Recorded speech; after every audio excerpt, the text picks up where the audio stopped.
From every corner of the earth we stand, hands held high in unity so grand, breaking chains, rewriting our own story, voices strong in all our shared glory.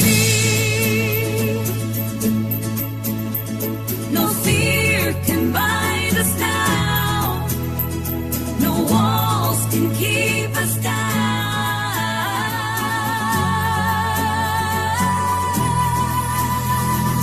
G4G, we lift each other higher, lighting up the world with one desire. Every woman, every voice we rise, together we are unstoppable tonight. Dreamers, leaders, forging paths anew, strength in numbers sees us breaking through. From whispered hopes to thunder in our song, we claim our place where we belong.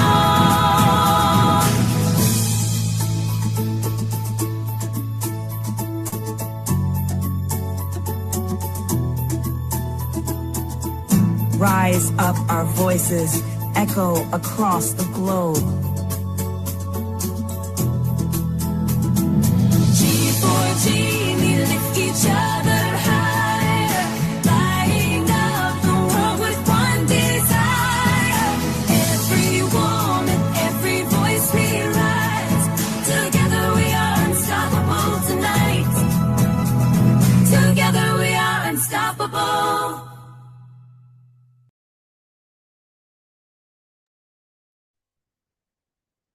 All right, welcome everybody. We have a minute to the top of the hour, but for those of you who have arrived in time, thank you very much for making time to log on early. And perhaps we could do a quick check-in as we wait for the rest of our sisters and brothers to join us, everybody who has signed up. So do let us know in the chat bar where you're logging in from.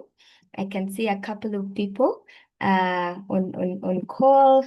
Sisters from South Africa. I see a few familiar names. So type in the chat and let us know which country you're logging in from. And if you're in Uganda, the host country, just let us know what part of Uganda you're joining us from. Otherwise, thank you for joining us for this fireside chat. Alan, you're welcome from Mauritius. Let's see. I can see some people from Gambia.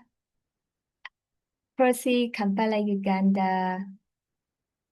Gloria from Kampala, you're welcome. Zambia. All right. You are very, very welcome. It's the top of the hour. My name is Gloria Komukama. I serve at Girls for Girls in Uganda as part of the Secretariat. And I am so delighted that you signed up for this fireside chat. Very powerful indeed. A follow-up from the last one. If you missed it, the link is on our YouTube channel. Please go and check it out, listen to it. There's so much to learn from it. And today we're delighted to host Umar. And Girls for Girls is a space where we share mentorship, learnings, different things that we have as women with each other. So think about it as a space where women are empowering each other in different spheres, whether that is, you learning how to speak up, whether that is you embracing your leadership roles. But that is the space that we are holding and creating across the globe.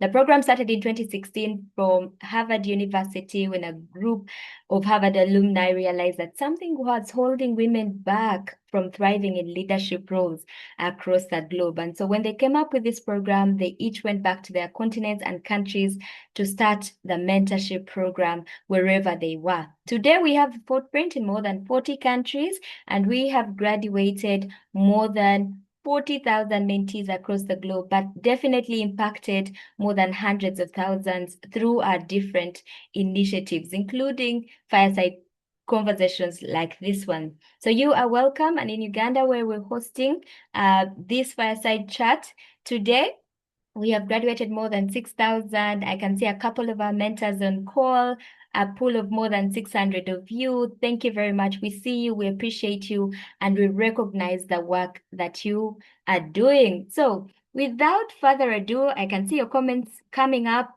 about where you're logging in from. I just want to take us through, briefly what to expect from our session today.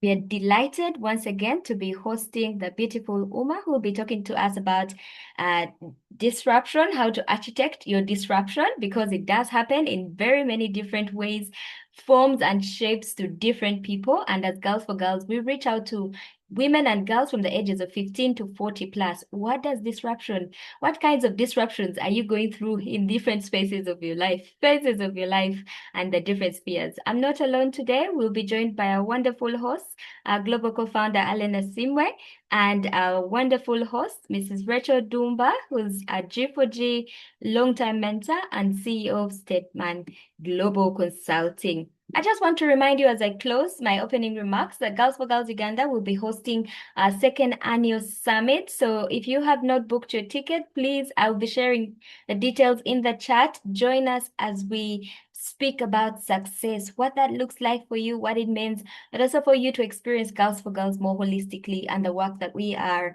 doing together. So without further ado, allow me invite the ever bright sunshine, Alan Sophia Asimwe, to do the honors of introducing and inviting Uma. Oh my God, thank you, Gloria. Gloria, ever brilliant, bright, and smiling. Thank you so much for that beautiful intro. And a big hi and a welcome to our global community. What can I say? It's cold, cold, cold in Nairobi. I'm in my thickest turtleneck, but my heart is so warm and my heart is so full because today we have with us Uma, who has become a recent friend, like a year or so now that I've started engaging with both Uma and Jinjin from Elevate. Elevate Group.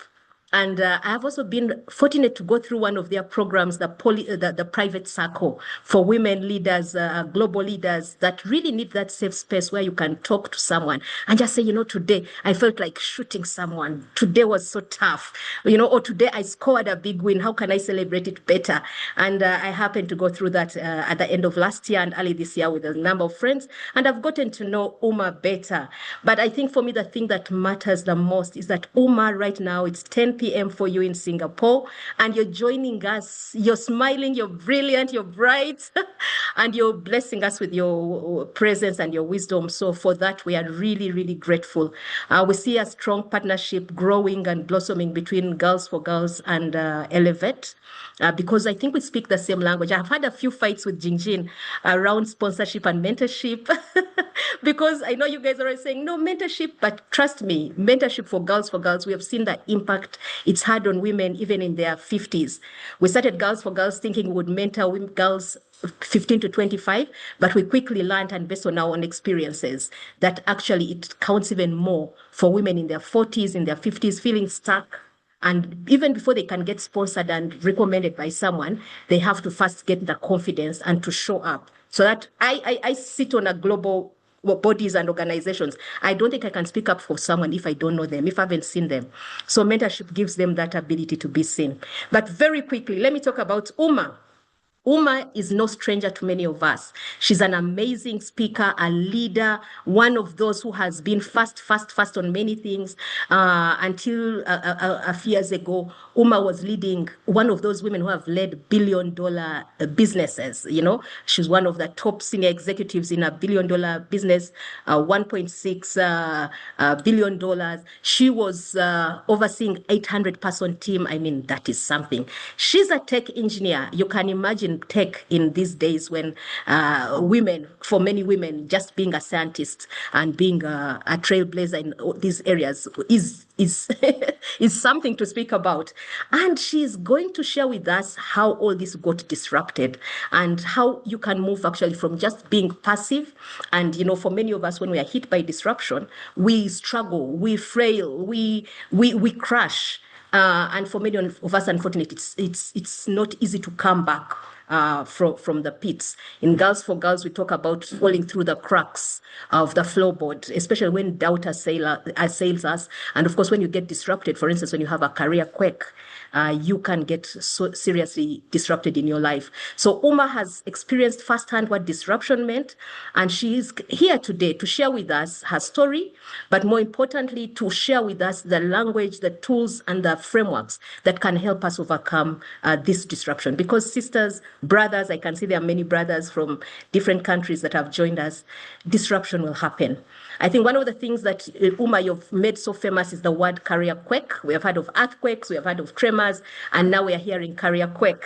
And career quakes really happen. And then also joining us today is Rachel Dumba. Rachel is not only a sister, she's an amazing global leader. She works with Stedman Global, a consulting firm that is working all across Africa. And she's also a senior mentor with G4G and a serial moderator. We love Rachel because she brings her human resource and strategy and management background. And I thought it would be a powerful conversation.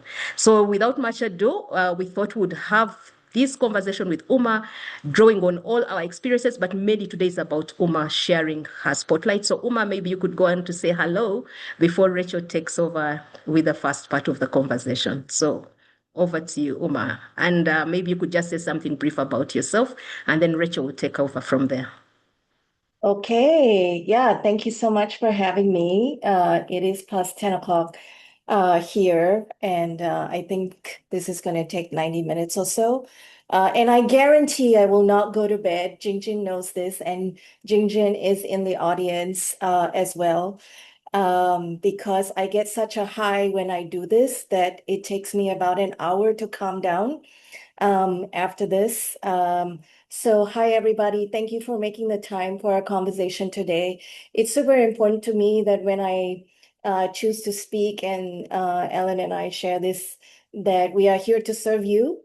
And so any questions that come to mind, please, put them over chat, and we want to get to them because that's the most important thing, that we can get to your questions and you take away something tangible. And we also want to share what we're doing at the Elevate group, but I will talk about that as we go through today's event. So yeah. Thank you. We'll hear more about me through my stories. So let's get into it. Thank you. Thank you very much, Uma, and thank you for staying up late to be with us. And good morning, good evening, good afternoon, everyone who's joined us. Uma, one of the things I do on a day-to-day basis is to hire and fire people and to speak to people who've been through transition. And the common question I always get is, why does nobody call me after I've left my job? So Uma, you left a job, you had 800 people reporting into you directly and indirectly. It was a $1.6 billion business. You used to receive up to 300 emails a day. And then one day, all that fell through the cracks. It all went silent. How did you anchor your identity when the corporate noise suddenly stopped?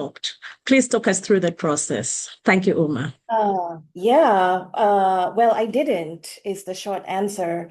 I remember when I signed my papers to leave the company, I had an event to go to that evening, and it was a networking event. And it's very typical that when you go to these events, suddenly you're in a circle, and then everybody goes around and introduce themselves. And every time you always say the same thing. You say your name and then you say your company. I think it's pretty universal around the world. That's kind of how networking happens. So everybody was going around, and then it stopped at me, and I was like, oh my gosh, I cannot say vice president of VMware Asia Pacific and Japan anymore. So then I was like, hi, I'm Uma, and I'm figuring out what's next, blah, blah, blah. Some verbal diarrhea came out of my mouth. I didn't even know how to introduce myself. So I did not know how to anchor my identity. This, I think, continues to be lifelong work for me on how I introduce myself now, because the other challenge is I am a multi-hyphenate, which means I have to do many things. And so, yes, Career Quick is one of my platforms. I also have the Elevate group. I founded Lean In Network Singapore, Sheryl Sandberg's movement 10 years ago. That's a community of over 7,000 here in Singapore now. And I have all my media stuff under Raw with Uma. So when people say, what do you do? It's also very hard to answer that. But I think it's important to recognize that so much of our time goes to our careers, that it's not impossible to think that we are anchoring our identity to our careers, and there is nothing wrong with that. And there's nothing to feel shameful about either when all of it goes, but it does make you pause. I think the biggest mistake that I did was to quickly fill up my calendar and be busy. And so the advice that I would give now is to definitely not do that. If you want to anchor your identity, I think the most important step first is to do nothing, actually. To do nothing and to be still and to invite stillness into your life. And for many people, including myself, this is the hardest thing to do nothing. And I think this has been one of the signs on, am I doing the right thing or not? Is to ask yourself, is this going to be difficult? And usually the things that are difficult are the right things to do. It's easy to be busy and to find things to fill up your calendar. It is harder to do nothing. And I think that's the first step to anchor your identity. Interesting. Thank you so much, Uma. One of the things I struggle with, and I often speak to executives about, is calling themselves former MD, former ED. I don't know if you experience that a lot, with many people referring to you as a former VP without identifying you as Uma today. But let me take us to our next question, which is something you talk about in your podcast, the relevance trap. And this is really, many of us on this call have decades of experience, but we struggle to talk about what we're good at and what we possibly are bringing onto the table.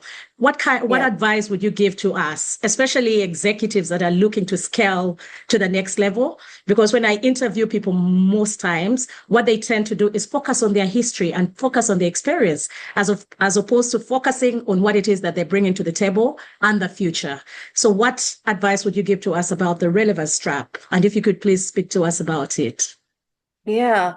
Look, I think we have been so used to, for us who might be in our late 40s and 50s onwards, I think a lot of us have grown up with oh, I have 35 years of experience, I have 20 years of experience. But if you say that now, or even if you use the word seasoned, it actually depicts how outdated you are, because number of years of experience just means that you showed up for the work for all those years. And if you say 20 years of experience, it means, yeah, you've done the stuff. The question is, did you do the right things for today's world? And that's where we come to relevance. Relevance means that you can solve the right now problems. And so this is my argument about Career Quake, that it exposes this hard truth about how number of years does not equal experience, and experience does not equal relevance.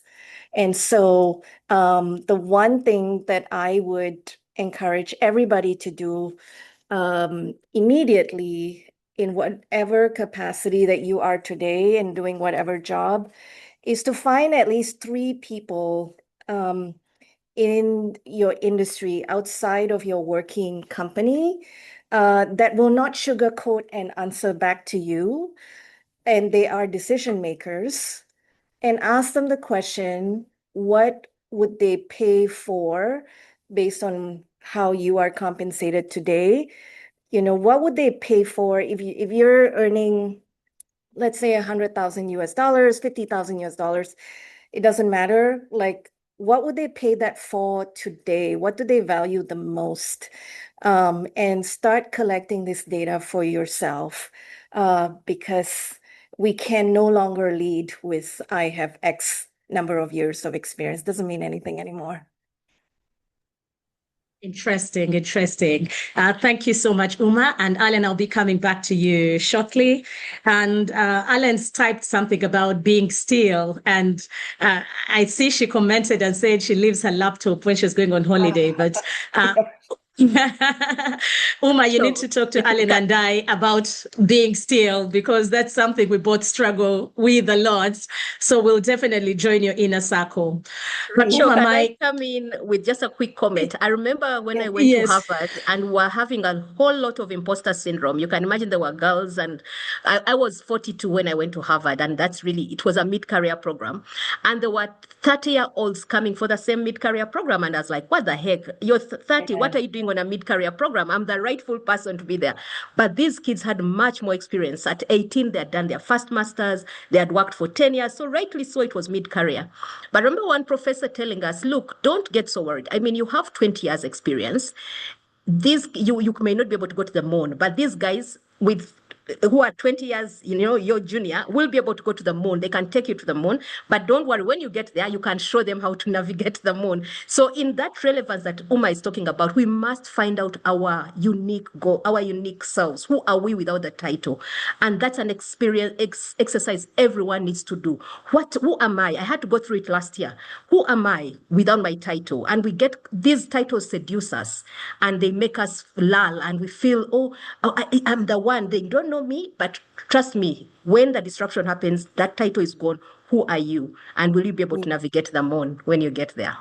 Back to you.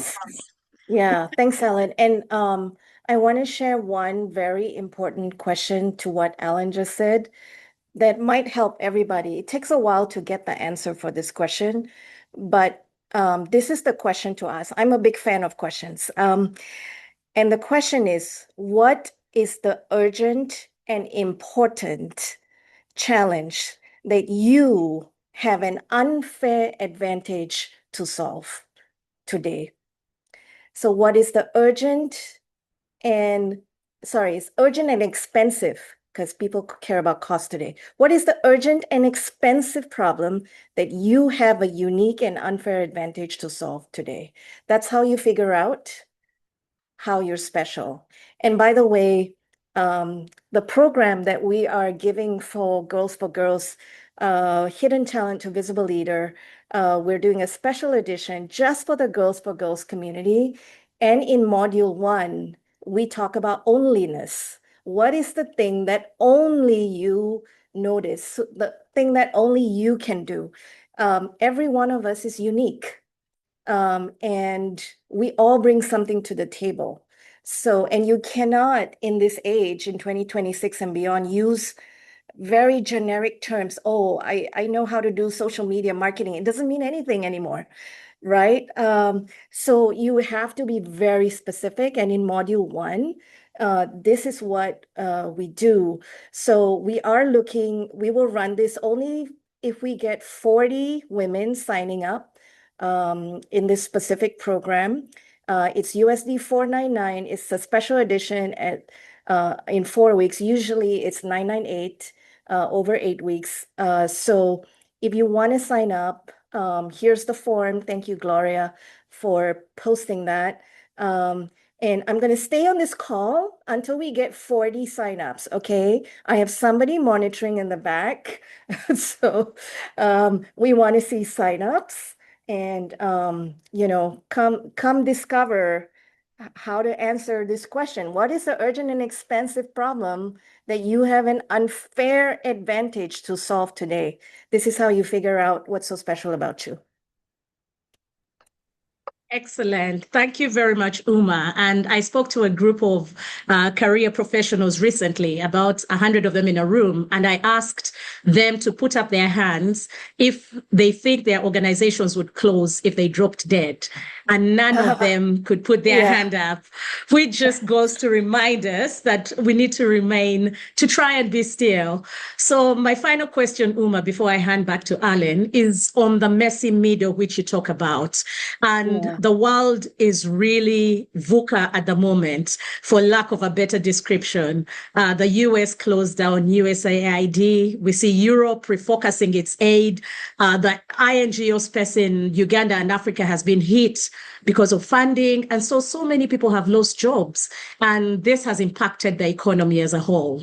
What Yeah. advice would you give to us on the call, all of us, on Yeah. us moving from being a victim of disruption to Yeah. masters of disruption? How do we deal with all this disruption that's happening now? Yeah. I think it's to not feel overwhelmed by it. AI is the start of many disruptions. So you're right, we live in this age of disruption. And one of the things that I talk about a lot on LinkedIn is the 12 skills of relevance. And these are skills, by the way, that none of us are born with, but all of us can build. For example, communication. How well do you speak?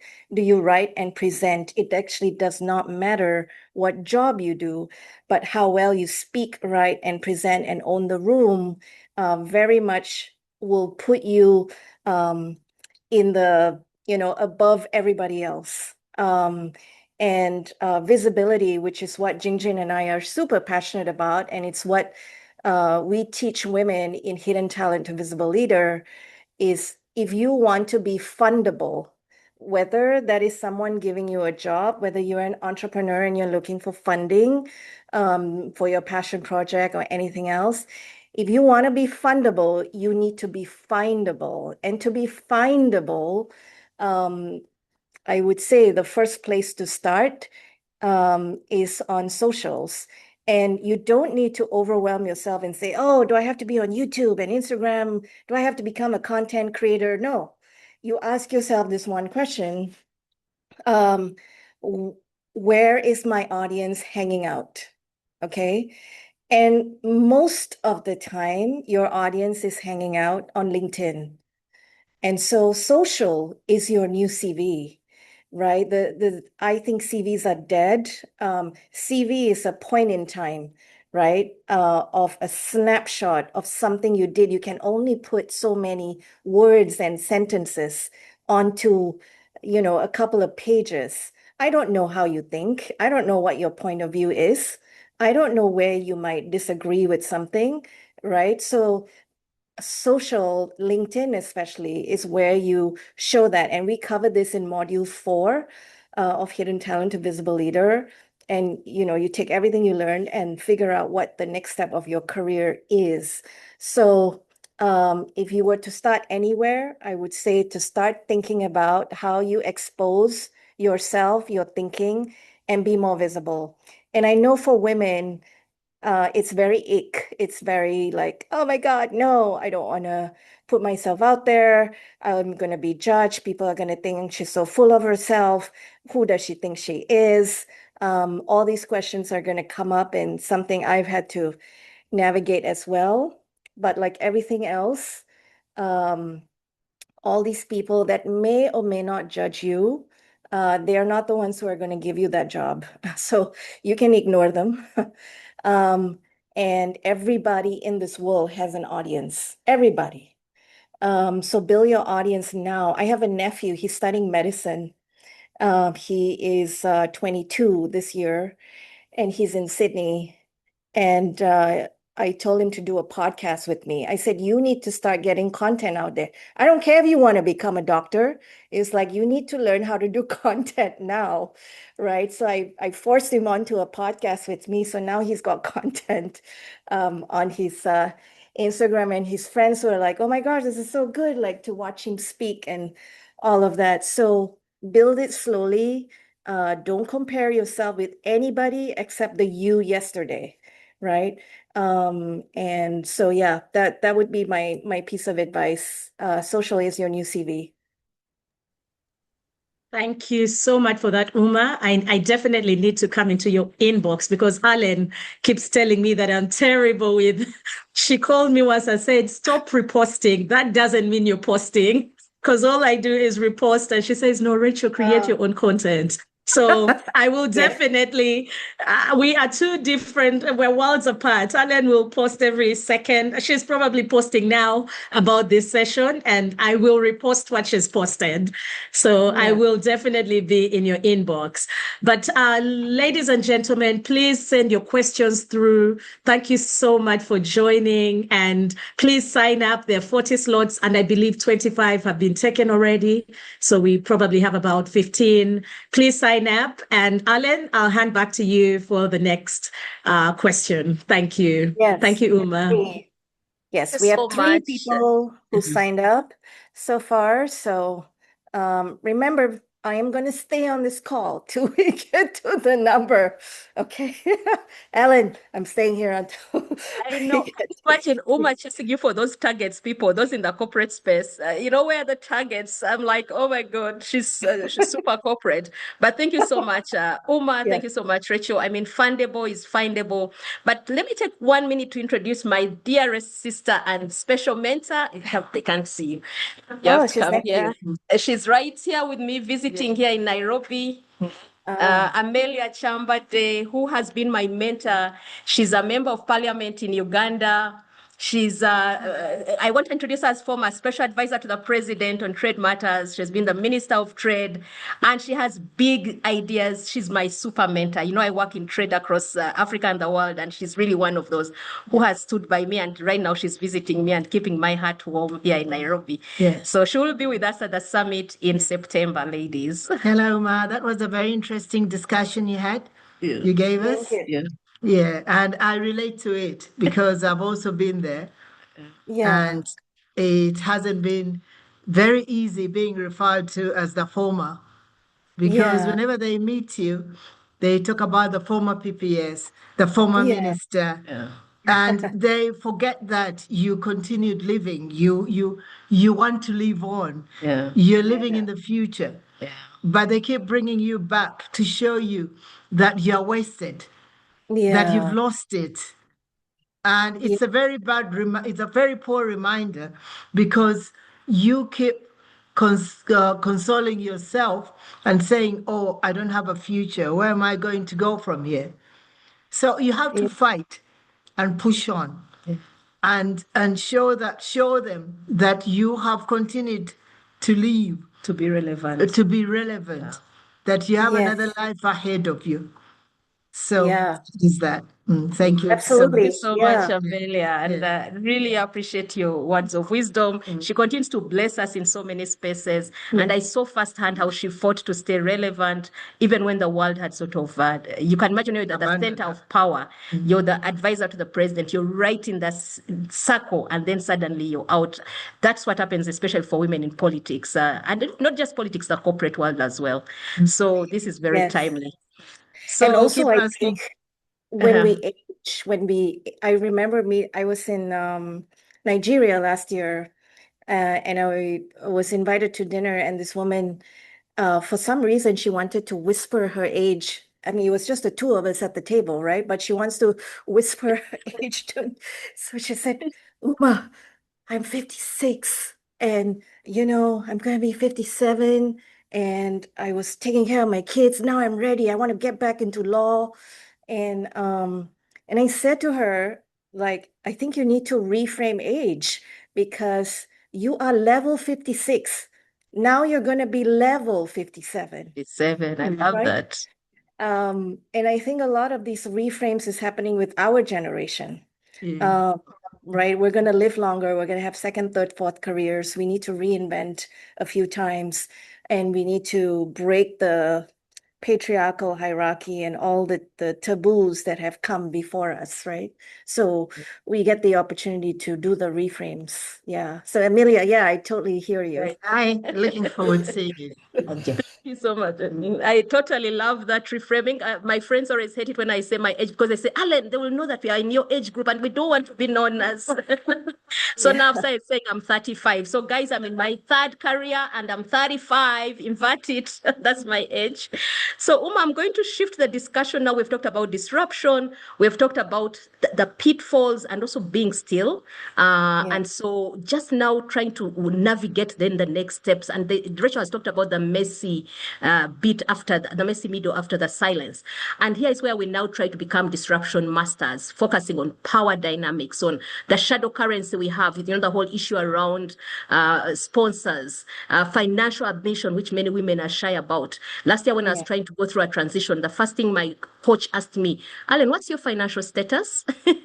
I was shocked. I did not know what my finances were. And for many women who are on the call, they may say, Uma, you have the luxury. You are earning, hundreds of thousands. So you had a stash. You could afford to be still. But I can't afford to be still. So let's go Yeah. into that conversation around shadow currency. Who are those people who speak for you when even your voice has been so muted? And even about financial ambition. Why is it crucial for women to be unapologetic around their financial goals? And how do we rewire our mindset around money and power? And then you could finish off with the whole issue of gender, what you call gender judo, for those minority women navigating the unique traits we have, especially in the traditional corporate spaces we are. You can imagine how loud I am. I go into bouncing, jumping. So they know me. They call me Sunshine. They can't do anything about it. I'm who I am. Even when it's a very serious global stage, I will bring in a bit of humor to it. So over to you, Uma, on those areas.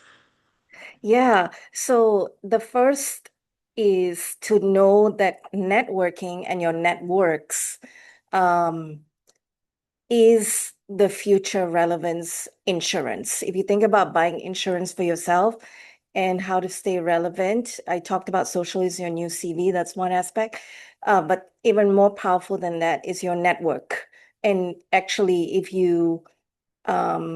if social is your new CV, it's a different way to put yourself in front of people you would never get to meet. So it is a form of networking as well. So the biggest advice there is to network before you need the network. And networking is not about who likes you. It's not a social club. It's about who speaks your name when you're not in the room. So sometimes when people go, oh, do you know so and so? And people go like, yeah, I know them. So here's my definition of whether you know somebody or not. If you call them on the phone, they will pick up your call. Okay, so that's the definition that you know the person, that you have networked with that person, because it takes a while to get there. So if you call them, they pick up the phone, that means they are in your network. And so this is the shadow currency that will buy you access, influence, and opportunities. And the difference is that these are people who use their social capital and they would say, oh, put her name on the list. She's ready. Give her that seat. Talk to her. Give her your time. Invite her to be a speaker. So this is where people will get something done for you by using their own social capital for it. Very different to mentors who give you advice, and sponsors act, right? So mentors advise and sponsors act. So that's the difference. That's the first part. The second thing you wanted me to talk about is financial goals. Yes, I think every woman should know three numbers. It's an exercise I had to do for myself. The first number is what is your base number, which is the bare minimum that you need to survive every month. This is your rent, your food, anything else, your utilities bill. What is that number, the bare minimum? The second is the bare minimum plus a little bit of comfort. Maybe you get to eat out once a month. Whatever that means for you, you should decide. Okay. For example, my definition of a rich life does not include buying property. I don't believe in it. I do believe in flying in front of the plane. So, but that's unique to me. So I don't have to follow what other people do. So you decide your definition. And so the third one is, what is your definition of a rich life? Um, what does it look like? How much do you think you might need a month? So you should know these three numbers so that kind of like what Ellen said, if anything ever happened to you, you should at least have 6 months of reserve, at the very least, of your bare minimum number. Um, and ideally, your comfort number, even better. So you have a little bit of buffer, but that would be a good place to start. Okay, now a lot of people go, oh, how do I even know this number? Here's how I did it. When I got made redundant, I just tracked every single dollar I spend for 30 days. And I wrote it down on my iPhone, on my notepad. Whether the thing cost $1 or $5,000, I wrote it down. And if you do that for 30 days, you'll get an idea. And then you can use AI and put all that in every month. I still do it till today because I don't have a corporate job, so I don't have the luxury of paying my credit card bills without looking at it anymore. So I track every single dollar for the last 2.5 years. So that's how you get there. And I know when we save money, like women tend to shrink. It's like, oh, I don't know. Like I spoke to a woman this morning and I said, you're underpaid. I know the market and I'm telling you, you're underpaid. And she was like, really? Like, so um, we should get comfortable with money. And I know a lot of women, especially in this community, you want to do good, you want to give back, and you do nonprofit work as well. But in any business, money has to be in the center of it. You should not be ashamed about that. And if it's not in the center of it, it cannot scale, it cannot do well, right? So you need to think about how to be profitable. Jingjin and I mean, we talk about money all the time. And, more and more we get comfortable with it. We get comfortable to ask for it. We get comfortable to look at it and know everything. So again, this is a muscle. None of us are born with this, so you can build it.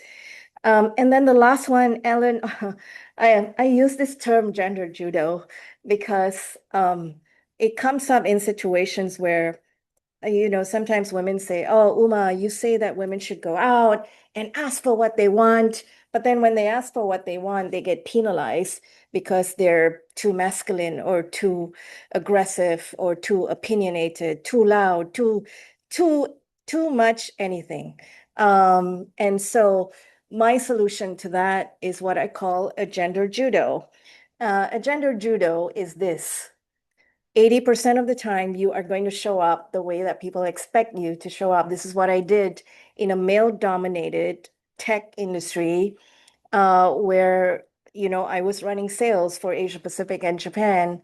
And 80% of the time, I was nice. I was sometimes motherly.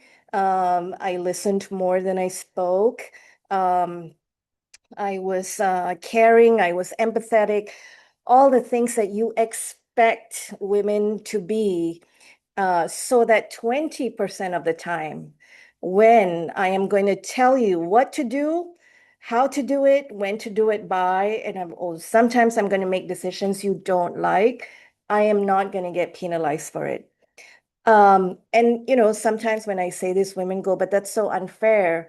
And I go, you are right. But do you want to be right or do you want to win? If you want to win, try gender judo because unconscious bias is not going anywhere. It's here to stay for another 200 something years. And so this is the way to navigate it. Meet people where they are. And once they get to know you, you can get them to come and meet you where you are. So gender judo is one way to do that. Thank you so Thank much. I can see you. Paul doing So, the Rachel before I had to. I can see Paul doing the yeah. judo. It's like a karate kid Yes. judo. Yeah. You just have to Yeah. constantly be navigating. But I wanted to mention something about networking, and the difference between building deep relationships, like the kind of relationships we are building with yourself, Uma.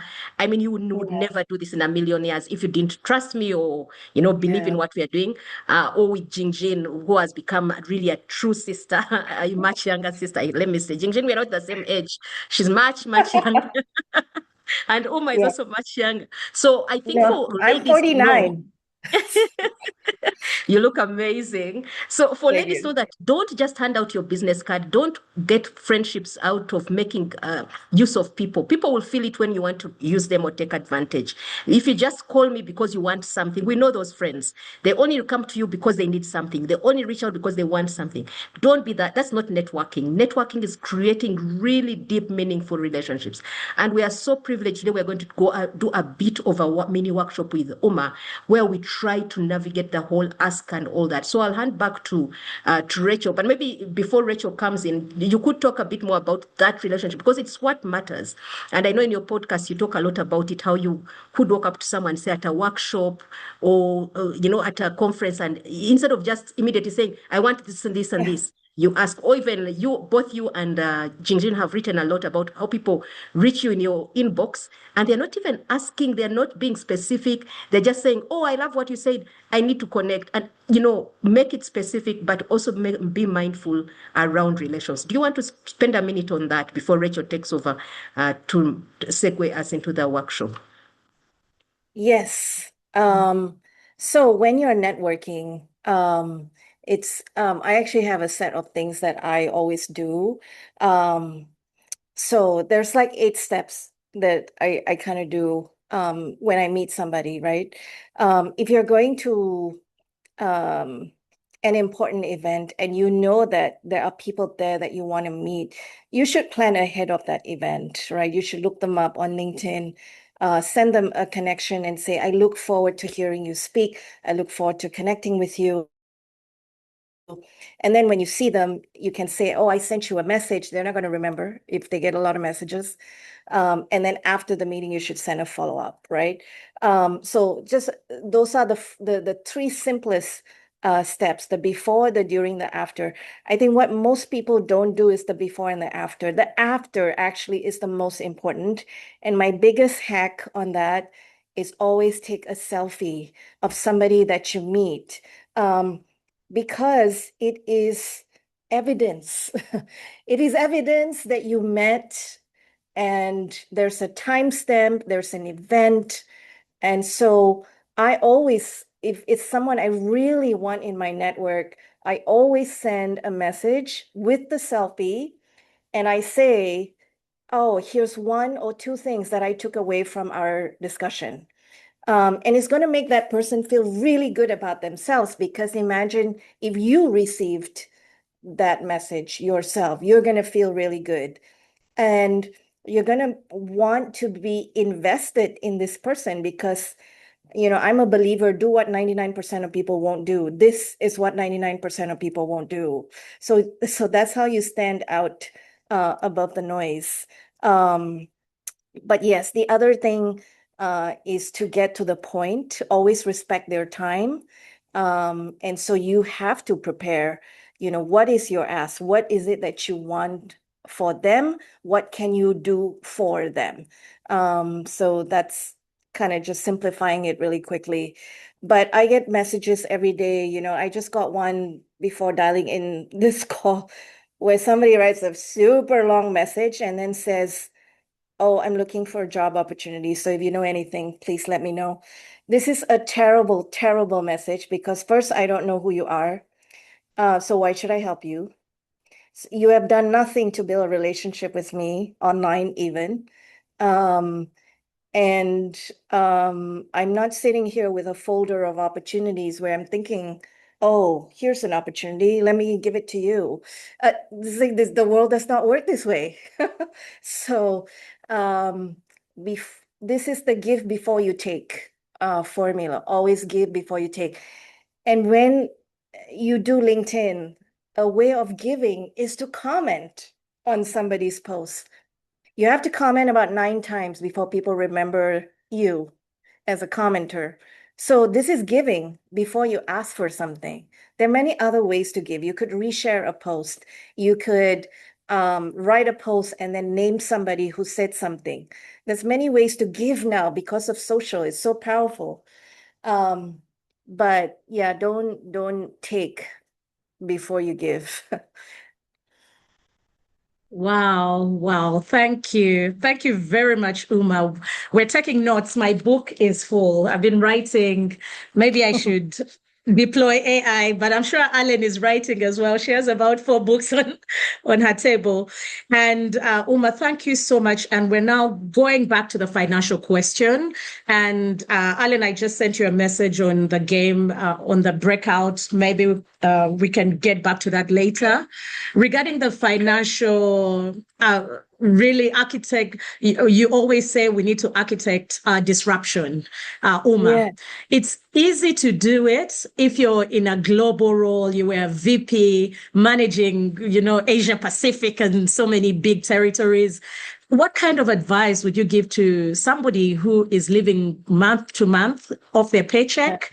Somebody yeah, who's struggling with black tax, has so yeah. many dependents, and then somebody who has their own immediate dependents. How would you tell them? How would you encourage them to take the risk, jump the job, and quit with nothing? What's the first step? Yeah, I mean, firstly, never quit without having the next opportunity, uh, especially if you're living paycheck to paycheck. Um, and if you find yourself in a situation where you are made redundant and you have lost your job, I recently worked with someone who is a woman. She's in her 50s and she's navigating a divorce, and she's the breadwinner of the family. And the husband, to be ex-husband, does not work. And the children are in very expensive schools, right? And so she's living paycheck to paycheck. But the difference with this woman is that she figured out she needs help. And so, and this is the thing that I think a lot of women struggle with, to invest in yourself when you cannot show what you invested in. Like if I buy a new phone, I can show you. If I buy a new handbag, I can show you. If I bought a new ring, I could show you, right? But if I got a coach that worked with me for 3 months, or if I bought into a program, I don't have anything to show. And so sometimes women feel like, investing in yourself because we put ourselves last and we got nothing to show is it's a dissonance. It's like, oh, I can't fathom. And it's like the stock market. You need to buy the stock when it's low. When your stock is low, you need to invest to get help. Why do you think you can figure this out yourself? So get help from people who know what they're doing, who have done this for themselves. Don't buy anything, or don't pay anybody who has not done this for themselves. Um, because there is a lot of noise out there and people look confident, but if they haven't done it for themselves, don't invest. So that would be my number one advice in architecting your disruption is, once you have had some time to, I wrote a post today, actually. If you guys find me on LinkedIn today, I wrote a post because a woman yesterday asked my help for how to think about this mentally and logistically. She, on the 11th of August, so 6 days ago, she got a call at 5:30 p.m. that she was being made redundant. And by 6:30 p.m., they switched off her access. And she's still sitting with the news. So she said, could you help me? Like, I don't know how to mentally and logistically navigate this. So I wrote a post on what you should do today to answer her question. Um, so yeah, read that post, but it does cover what we talked about today. Number one is do nothing. Number two is to figure out your numbers. Um, and then don't think about your previous experience. Think about what is it, how are you relevant now? And just talk to 3 people who are decision makers that would hire you at the pay band that you want. And what are they paying for? And then get the help that you need, from somebody who can coach you through it. Um, I think this is my biggest lesson has been to write uncomfortable checks to get help. Write uncomfortable checks. Because when the check is not uncomfortable, you will not do anything with your investment. It's going to be something else you bought that is sitting in your inbox or sitting in your drawer or cupboard. It has to be painful. So if it's not an uncomfortable check, it has, yeah. So get help. Yeah. Yeah. Yeah. Let me speak to that, Rachel and Uma, sisters on the call and brothers. There's no shortcut. There's no shortcut. Until you do the hard work, you understand the numbers, you put in effort. Last year, I had to write some very uncomfortable checks. I went for the private circle. I think it was costing $4,000 then. I paid for it. I said, this is a Louis Vuitton bag, but I need to do this because I was really navigating a difficult time looking at transition. There were so many shifts globally. There were so many shifts in our workspaces. And I kept thinking, I need to understand better. And the second one I did is hire a transition coach. And the first question she asked me, who are you, Alan, without your title? And the second question is she asked me my finances. I tell you, I kid you not, I flew to Kampala and had to sit with my bankers to really just try to understand my finances. Because in that moment, you wake up with panic attacks. I have kids at university. I'm paying hundreds of thousands for tuition. And I was like, what happens? And so that gives me confidence. It has allowed me to be still. It has allowed me to quiet. So don't wait for the disruption. Architect the disruption by seeking help. I am a very strong architect. I mean, a user of help that is out there. Coaches do wonders. Sponsors, friends. It can even be friends if you cannot afford for now the coach. But sit down and do the hard work. There are no shortcuts. And then it gives you that luxury of actually knowing, okay, where you stand and also being able to identify who you are. Yeah, I had to do it. So Yeah. thank you for that, Oma. And back to you and Rachel. Yeah. Thank you so much, Alan. And Uma, I must tell this story. During COVID, when Alan thought she had COVID, she called me frantically one day and said, just in case I die, these are my bank accounts, these are my numbers. And she gave me all her passwords. And I said, Alan, where's the will? She said, let's forget about the will. Some things are not in the will. So the other day, I got the piece of paper and said to her, Alan, I'm actually going to the bank to try on all these pins. I need to check if she's changed them because it was such a hilarious moment. But Uma, thank you. And before I come back to you, Alan, I don't know if Honorable Amelia is still there because people have sent me messages saying they want to hear from her just once more. And somebody has said to me, how did Honorable Amelia bounce back? I mean, she was PPS, which is Principal Private Secretary to the President of the country. She was a Minister of Trade, a senior minister, and then she was nobody in courts at that point, but she kept on looking beautiful, strong. So, Alan, if Honorable Amelia is right next to you, somebody says, can we give her 2 minutes to tell us how she bounced back, how she got the courage to go and stand for elective office again? And she's the smartest member of parliament right now. If you see her walking down the stairs in Parliament, everybody looks forward to her outfits every day.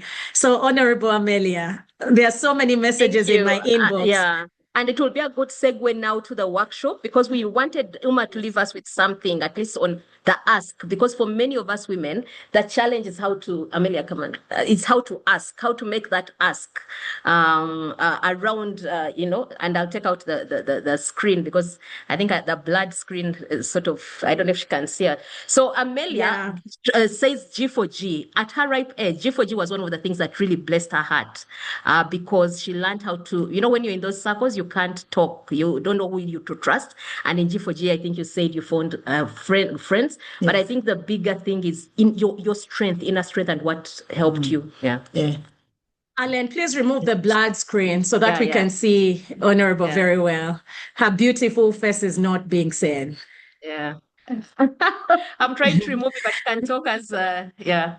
Okay, perfect. Yes, I'm humbled by all your comments. Well,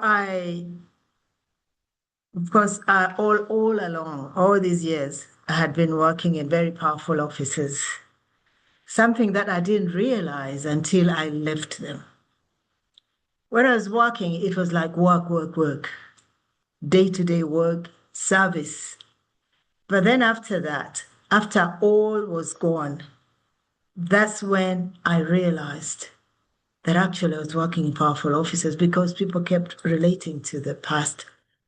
So I had to fight to get out of it.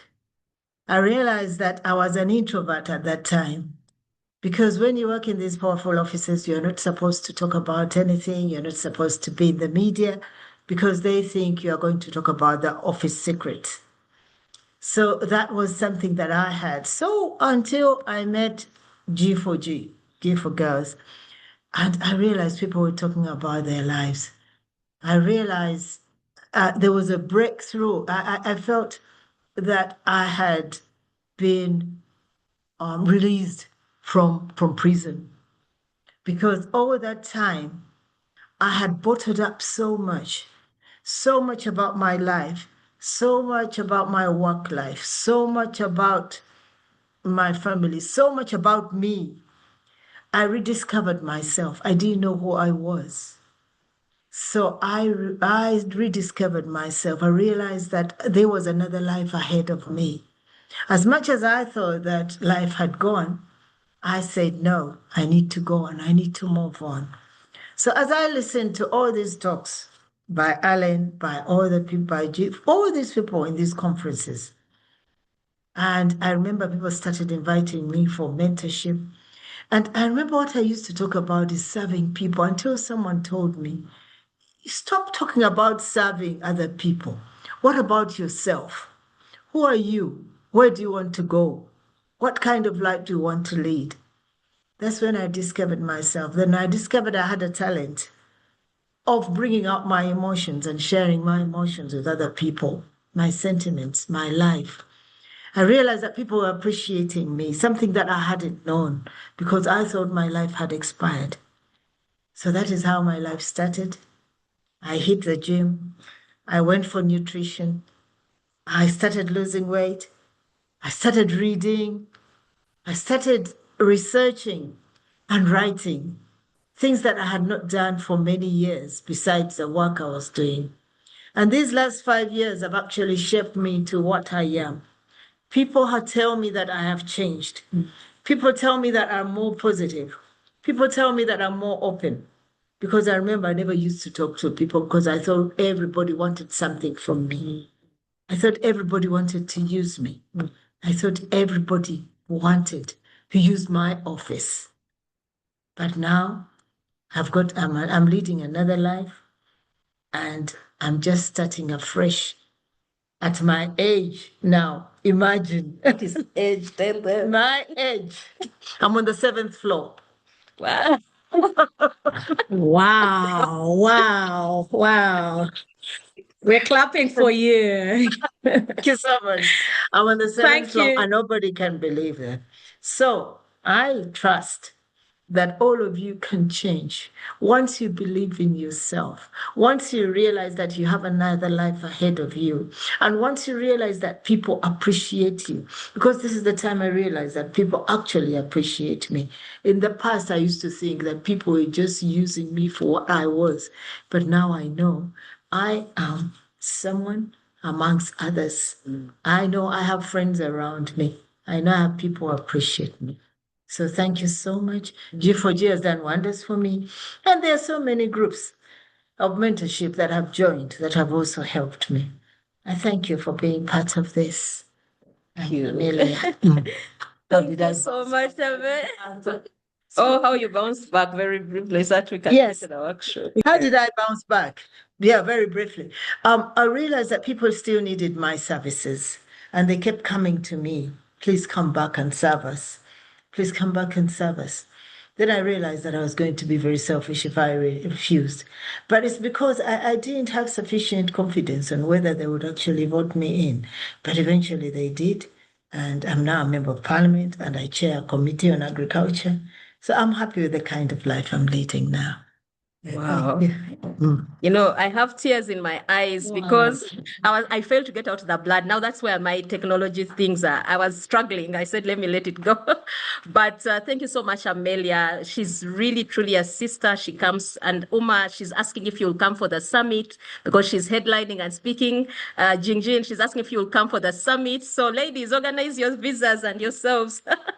Over to you, back to you, Rachel, so that we can get into the segue. And yeah, thank you, Amelia. There are so many flowers for you. Back to you, Rachel and Uma. Thank you. Thank you very much, Honorable Amelia. Thank you, Uma, for allowing us to tap into your time. I know we have 29 minutes before we finish. We have one final question. There are a couple of hands that are up, but we have one question, Uma, around cultural nuances. When a woman walks into a boardroom and starts to speak a lot, they say, "You're too much.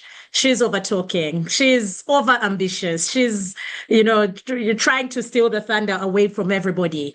What is your experience, Uma, and what advice would you give to the women? I know there are men here as well, but men do not struggle with that. It's always the women who are told, please be a little quiet. You're talking too much, or your microphone switched off.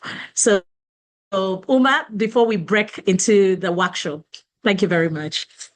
Yes. When I was in my 20s and 30s, the advice would have been to, fight back and speak louder and interrupt them. But I have learned that if you want to go far, you have to bring people with you. And we have to acknowledge that unconscious bias is here to stay. And we can get angry about it, or we can try to meet people where they are. And the warning that I would give anyone who wants to meet people where they are is that it comes with a huge amount of mental tax on you. You're trying to read the room, you're trying to understand who this person is, and you're trying to be polite and respectful and kind. So I try in any interaction to always be kind and be respectful. Those are the two things that is foundational in any communication to me. Even though in my head, I could be saying WTF, or other things, right? But you will never hear me say that out loud. And the second thing is, so for example, one of the most common things that women navigate, there's 4 workplace biases, right, that happen to women.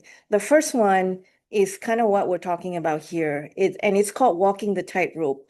Women are penalized if they're too masculine, they're penalized if they're too feminine.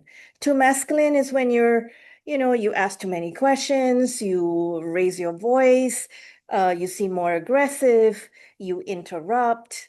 And then too feminine is when you speak too softly, you sound like you're not sure about what you're saying. You use a lot of maybe, you ask for permission, too feminine. Either way, we get penalized. So we're always walking the tightrope, right? And so the advice I would give is typically a few things happen in a meeting. So here are my hacks.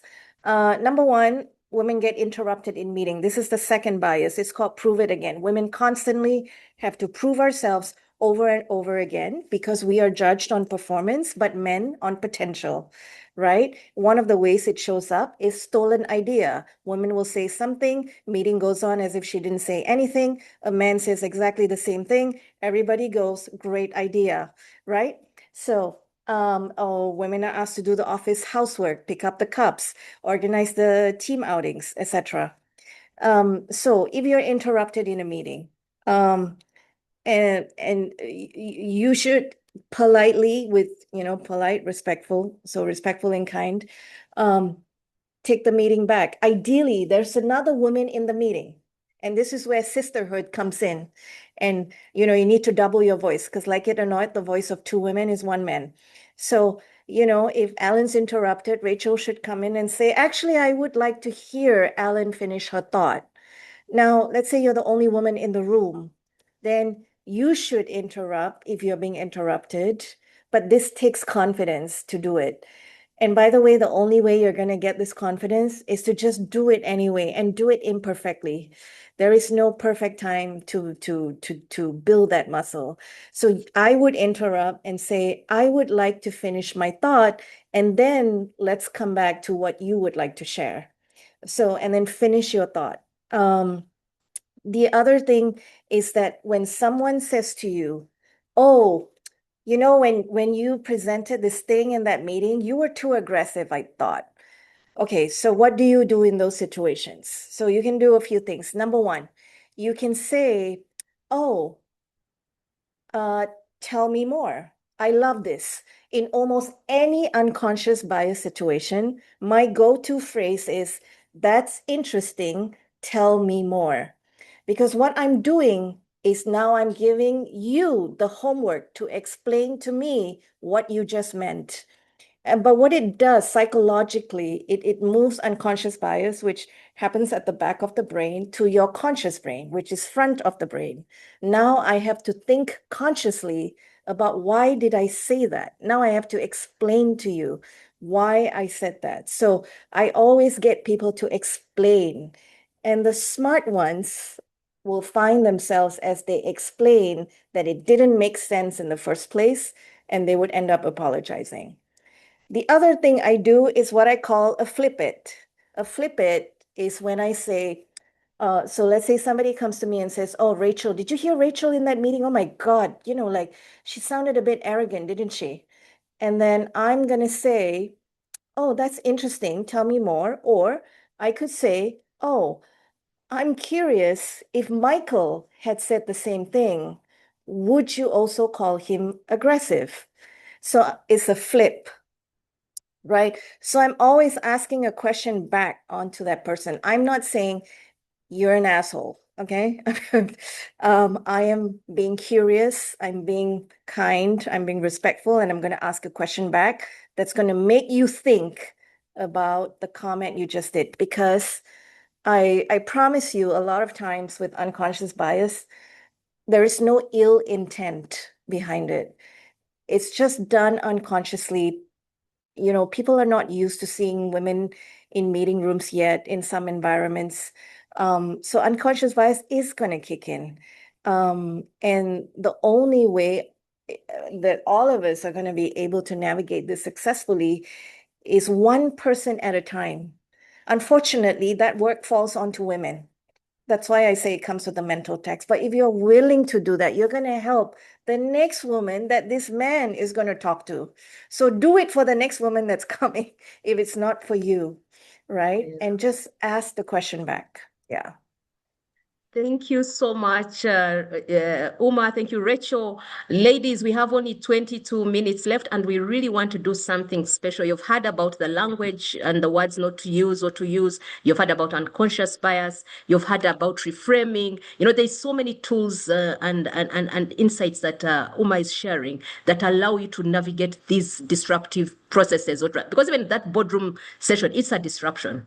We do have friends or people we work with who just constantly interrupt and don't allow you to finish your sentence, and before long you stop bothering, and that's one of the ways then you find your exit. So thanks, Uma, for the language. Ladies, I'm not seeing any questions in the chat, and without the questions, we're going to move very quickly into a segue of just trying it, one person volunteering, but over to you, Uma, because there's some do's and don'ts you really push. The word help, you're like, if you can banish that word from our vocabulary. And then when we are doing the ask, in G4G, one of our critical modules, a skills-based module, is negotiation. And one of our key sayings is you only ask what you get for, or you don't ask what you don't ask for. You don't get what you don't ask for.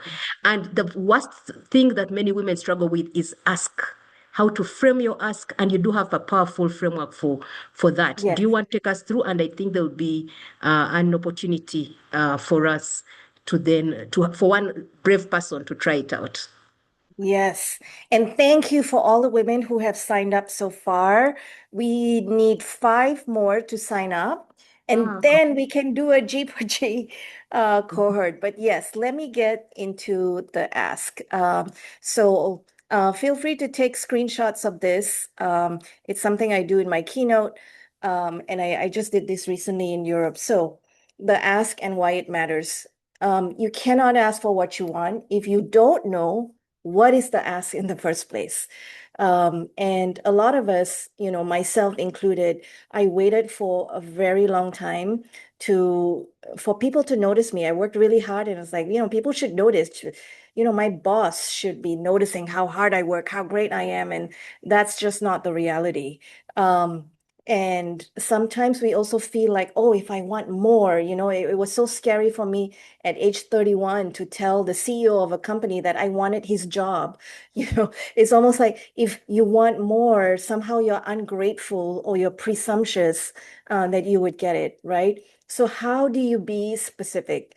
And this is important because the women who get opportunities, who get promotions, who get sponsors, they are almost always not the most qualified, but they are the most specific.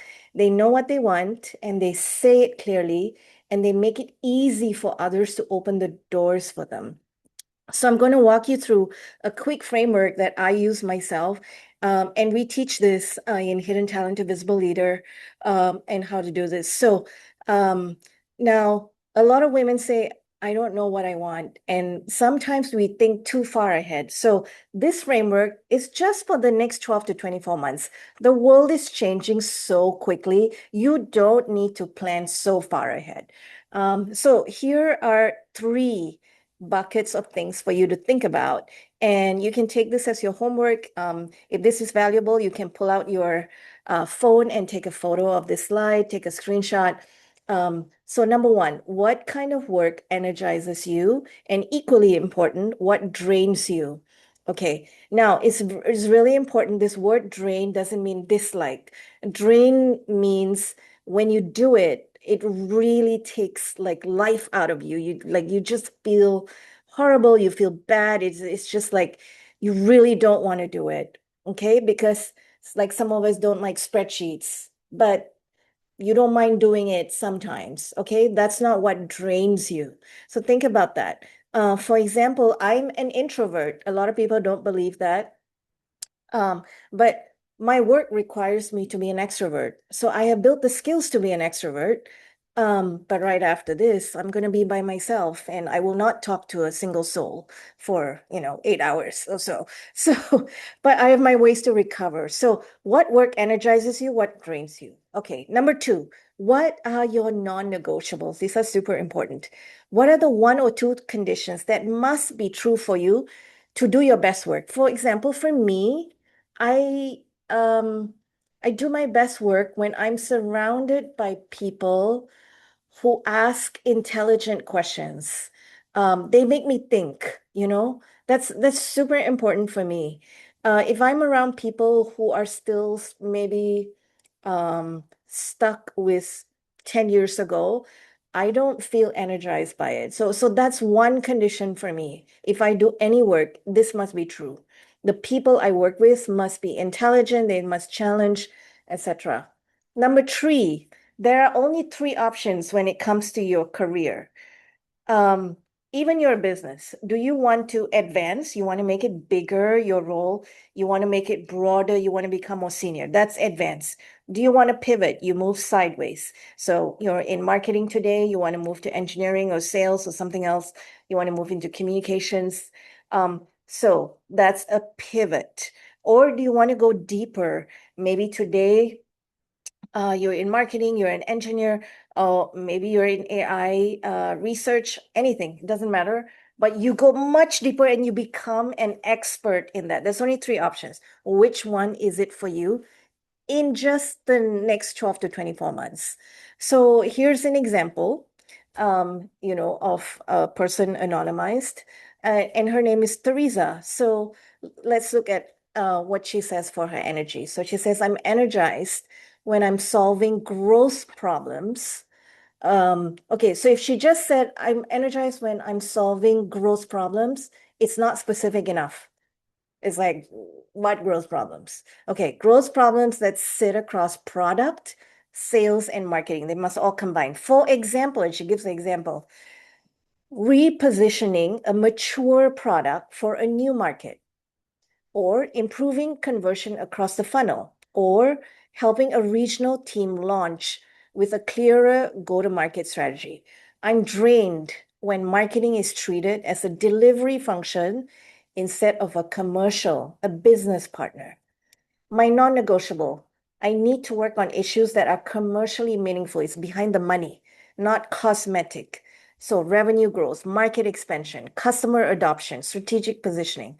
And I do my best work when I get to be in the room early with the product and commercial leaders, where I get to shape decisions rather than being asked to package them afterwards.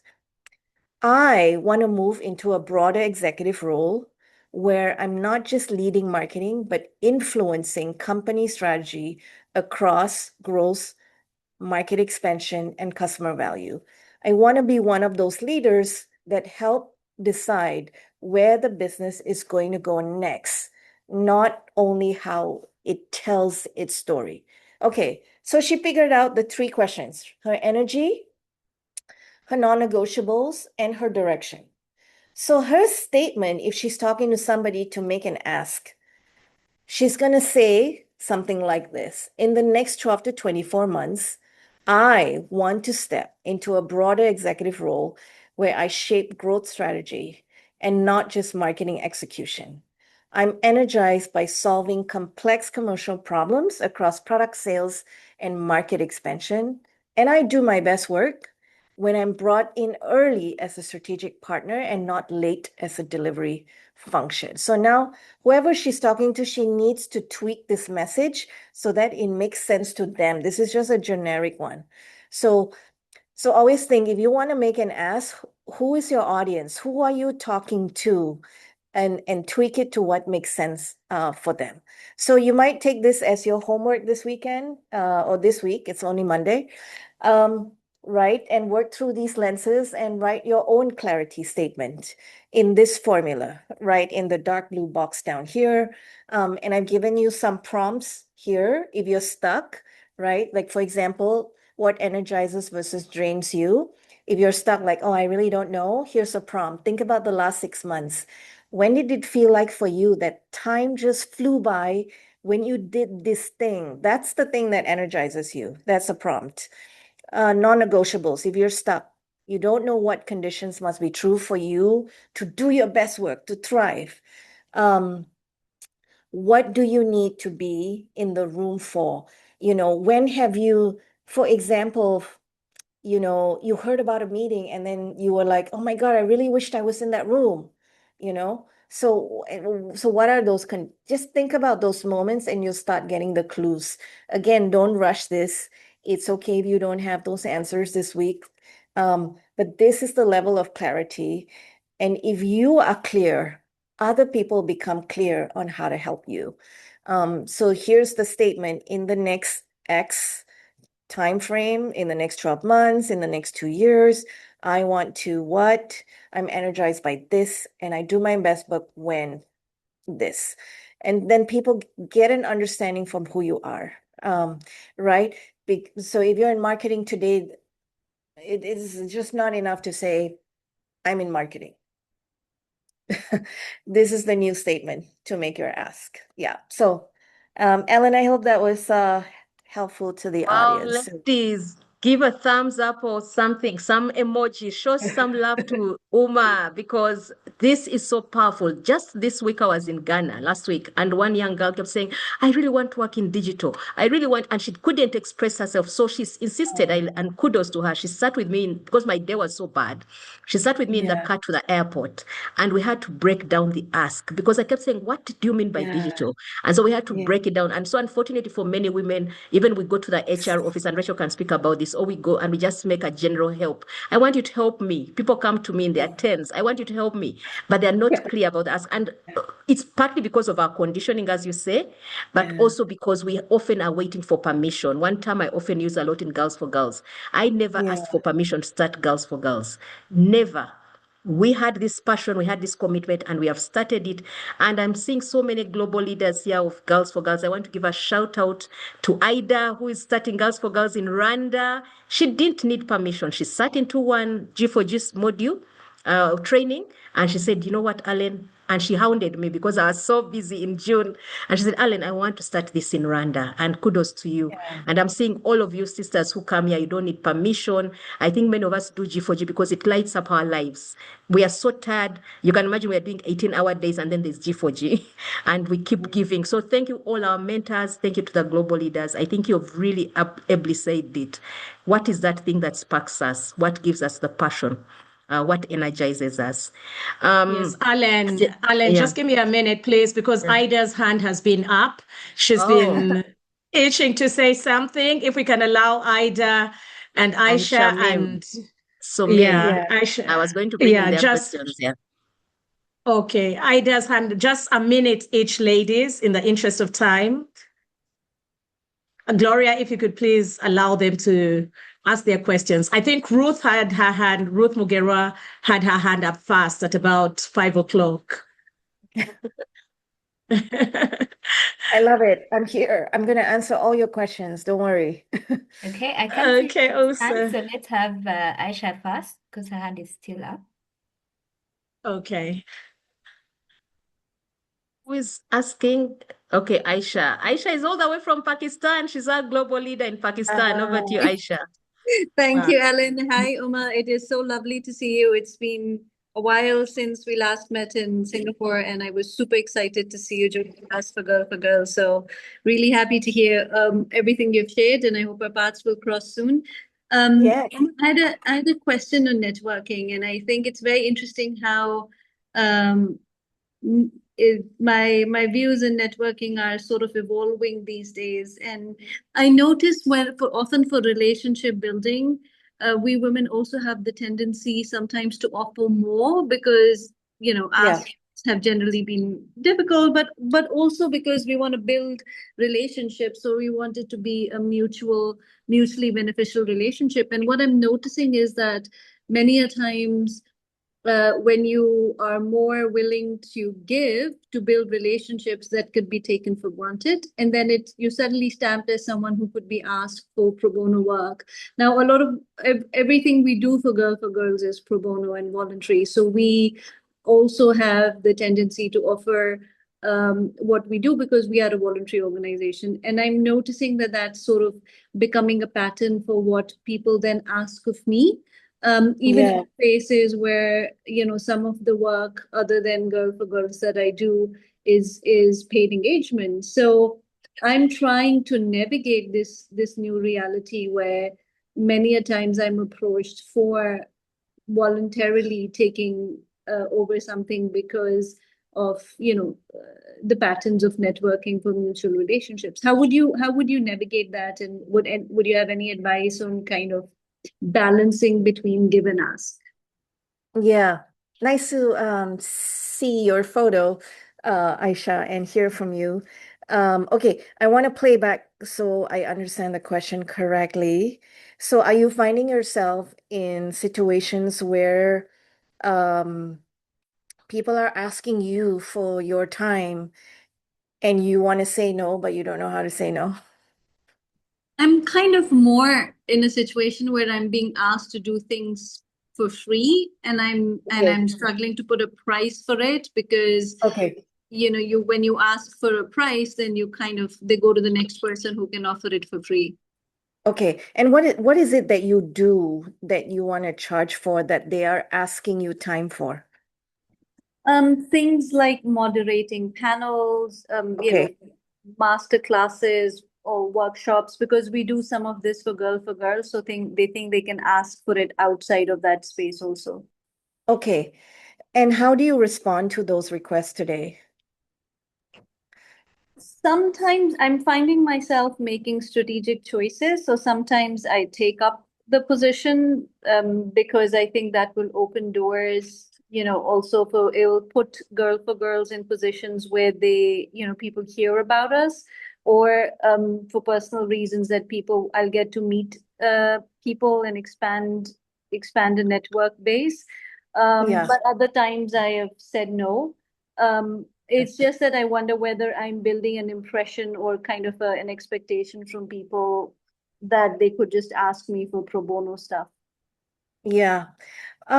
Look, I think you should not assume anything. because even Jinjin and myself, we are paid speakers, and people ask us to speak free all the time. So and I think you can make a calculated decision. So I think number one, get clear about when you say yes. Okay. So what is that criteria for you? Is it a bigger brand name? For me, um, in the beginning, I would speak for free, but I asked for a few things. I asked for a public LinkedIn reference of me as a speaker, for example. I want photos and videos of me taken during the event that is sent to me because I get to use that as my own assets. I will write about it then on LinkedIn, and then I get to promote myself as a speaker and say I spoke there. Sometimes if they don't have enough budget, I have a nonprofit. I have 4 companies. One of them is a nonprofit. So I say, okay, first I go, it has to be low effort, okay? So if it doesn't take me a lot of time, I already have the content, I'm going to do it because I feel passionate about it and I want to say yes, but I'm not going to do it for free. So I say, okay, if you don't have the budget, if you don't have $5,000, which is the minimum for me, then I'd like you to make a donation of $1,000 to my nonprofit. And then I ask for all the other things. You must give me a LinkedIn reference, public reference. I want photos, etc. So I think it's about getting clear yourself and then writing it down. And then you test it with the next person that's going to come and ask you for it.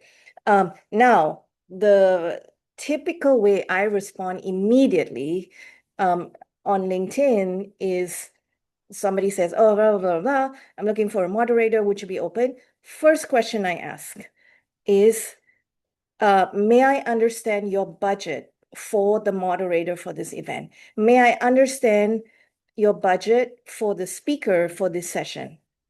Okay, so it's the first question I'm going to ask. So I'm not going to ask anything else. So I am already setting expectations. I expect to be paid. So then everything else I've already, set. I'm not trying to paddle back and recover any situation because the first question is how much money have you got?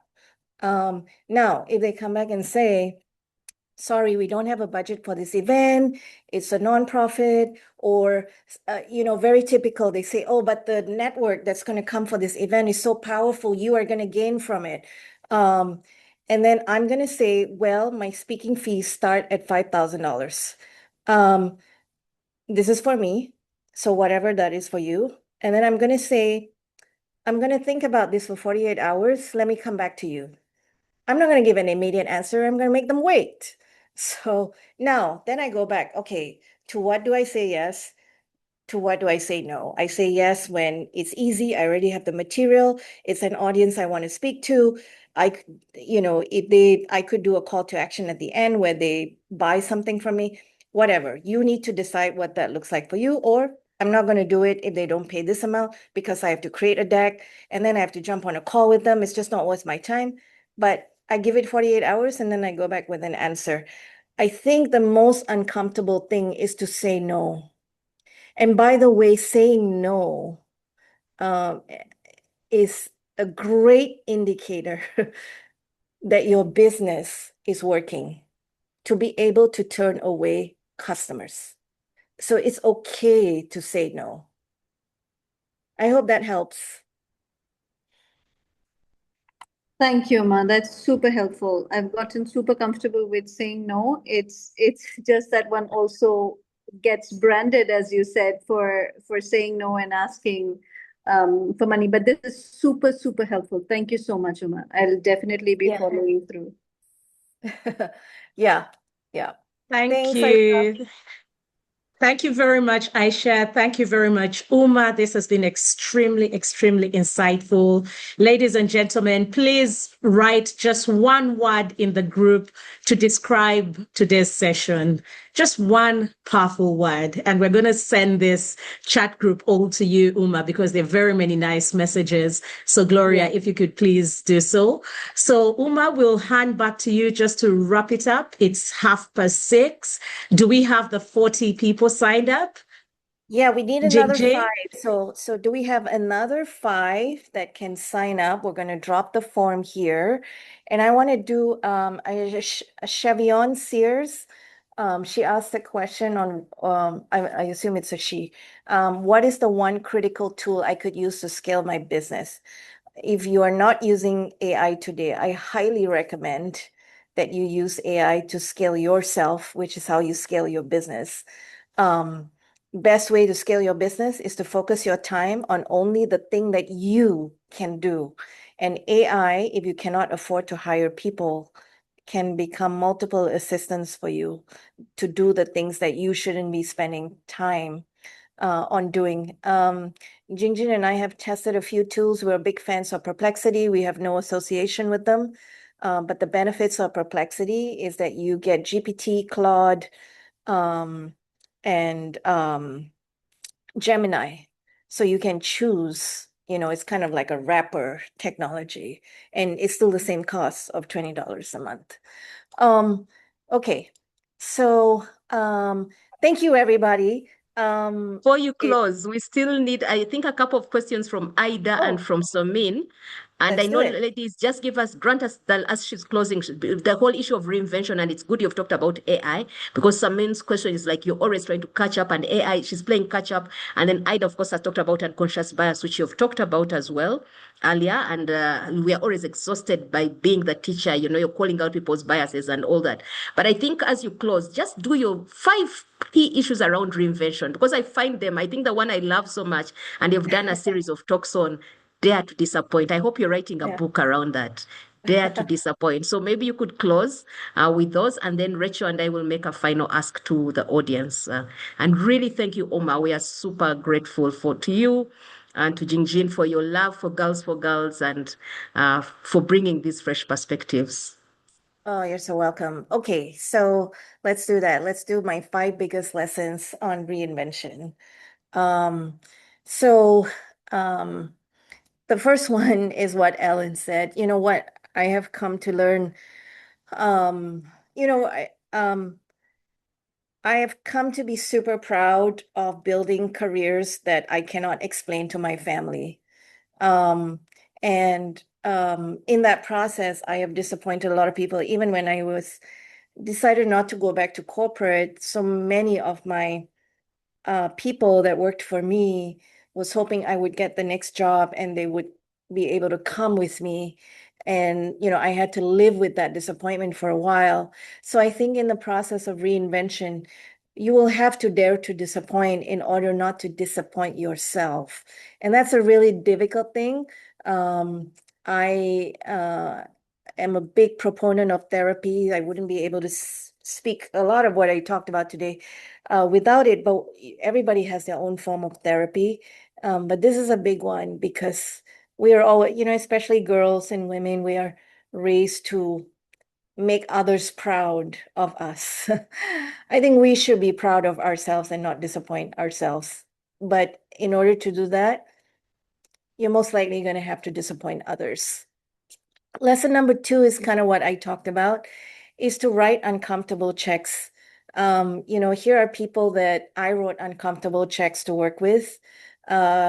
I'll just pick one on the left. That's Chris Doe, and he's my business coach. And he's the number 1 voice when it comes to personal brand. He lives in Los Angeles. I wrote a very big check to have him as a coach, but it's been amazing.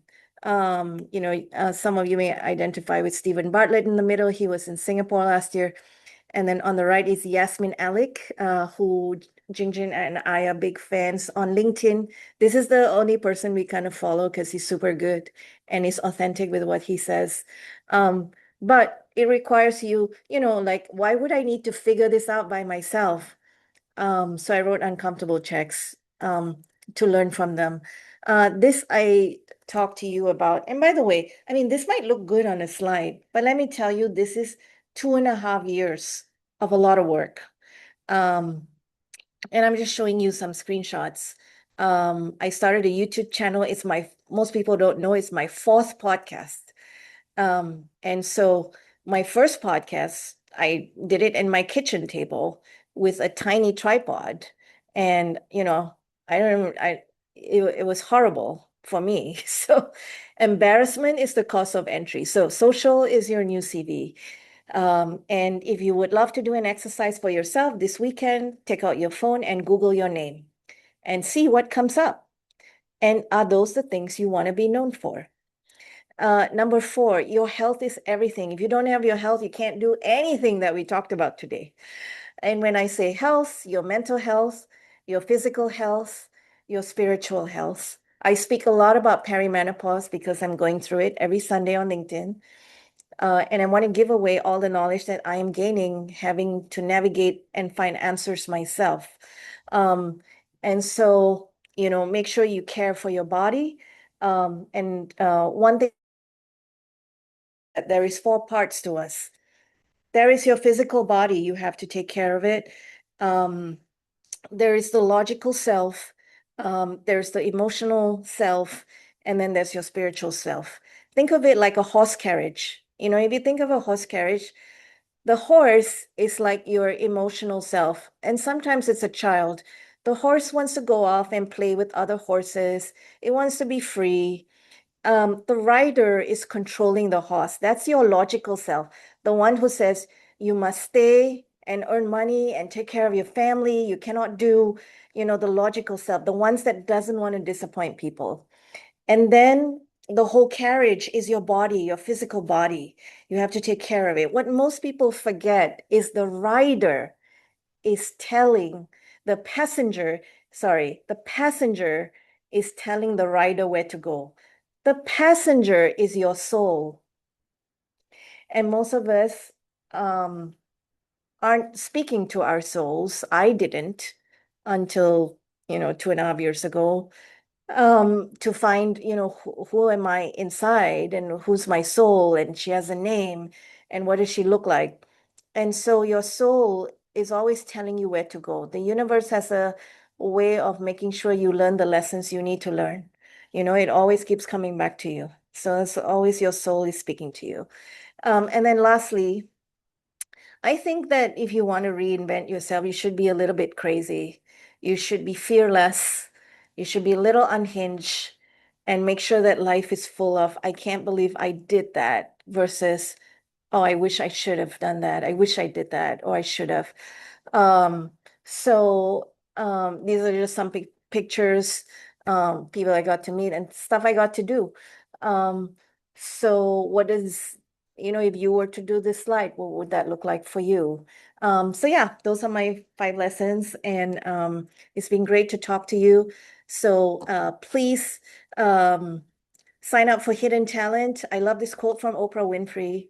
I am the Oprah for business. So, um, so I grew up watching her, and I love this quote: only by owning who and what you are can you step into the fullness of life. So I wish you all the ability to step into the fullness, of your life. Thank you so much, Uma. Thank you so much for your beautiful words you've spoken into us. I've fallen in love with you. I knew you before, but I really, really have fallen in love with you this evening. Thank you so much for sharing of yourself. I just wrote in, I remember when I went to Harvard, it was the biggest check I'd ever written. And I had to sell off this and that, borrow money. The whole family was there contributing. Friends gave me pocket money. And I'm eternally grateful. And you can imagine it's helped us birth a global movement that is G4G. So ladies, write those checks for yourselves. Don't be mean to yourselves. We always give everyone but ourselves. And then the next thing is you've given us that homework for 12 months to 24 months. For the next 6 months, ladies, we have to do the hard work. Uma has given us the tools. She's given us the language. She's given us the frameworks. And most importantly, if you haven't signed in for that course, Hidden Talent to Visibility, please go for it at that giveaway price. They will have payment plans. I had a payment plan when I paid for my training with them. Rachel, do you have any last word to give? And then we'll sign off. Thank you, ladies. Thank you so much. And please fill in the form for feedback. We love your feedback, and we want to make sure that we listen to you and what you're saying. Thank you so much. Thank you very much, Alan. Thank you, Uma. And Alan, please thank Honorable Amelia if she's still listening in. Uma, this has been extremely, extremely powerful. My phone is buzzing. People are sending me messages and asking for more. They become Oliver Twist. We want some more. Rachel, she'll They ask us to say, pay. So first wait, she's given this to us gratis. Both and Jingjin have given us to us gratis. So please, her criteria is going to yeah. come out now. Yeah, no. We might be lucky, but just to thank you, Uma. This has been Thank you. enriching. We're going to share the feedback in the chat room with you. We have a summit coming up soon. Alan hinted, would love to see you here in Uganda. It would be awesome to see you one fine day, and hopefully we'll Yes. meet. Ladies and gentlemen, thank you so much for spending your evening with us. And we'll now leave it. There are a couple of questions in the group, Uma. In the Okay. chat room, in the Q&A, we'll send them to you. If you could please respond to them, and then we'll email the two people that have written to us. Thank you very much, Okay, ladies yes. and gentlemen. And Yeah. Uma, any final word, or do we call it a wrap? It's midnight Yeah. in Singapore now. Oh, yeah. It's fine. It's fine. It's 20 minutes to midnight. I'd love for everyone here. Thank you for staying for the whole thing, Ellen and Rachel, Gloria. Thanks for having me. It's amazing. I hope I've earned an invitation to come back. I'd love everyone to put into action the networking, the most important currency. You are now going to network with me. You are going to send me a LinkedIn message that says very clearly what is your one takeaway from this session in order to network with me. Right? We didn't get a selfie, but We're gonna do please, it. We're yeah, gonna do it. Yeah. practice it with me. Practice with me. Okay, some of you already sent. I love this Chevion person. She I think she sent the most messages. Fire. Yeah. Oh, you're doing a selfie?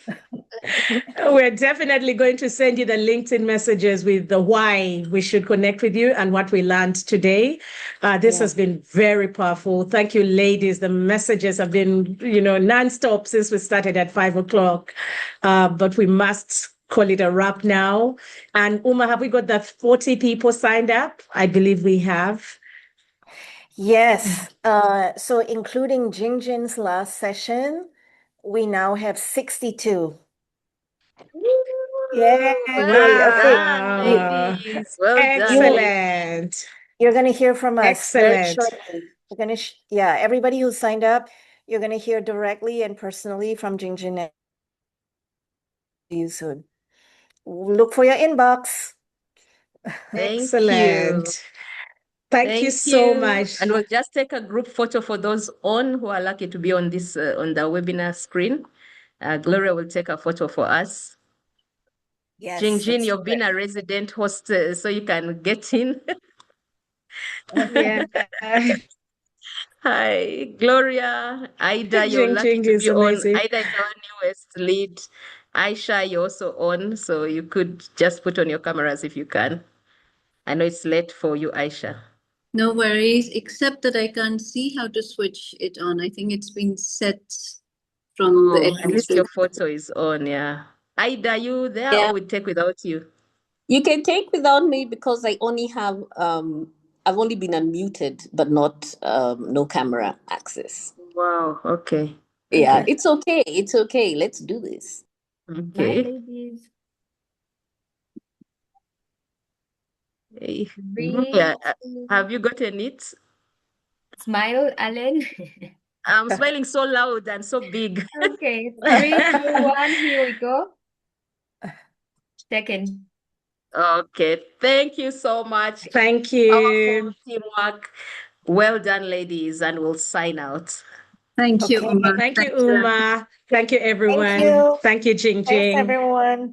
Yeah, Hope you can Thank sleep you. tonight before 1 hour is up. Take some warm water. Yeah. Yes. Yeah, Very. thank you. Have a good Yeah. evening, everyone. Thanks, Welcome everyone. Bye. to the rising sun.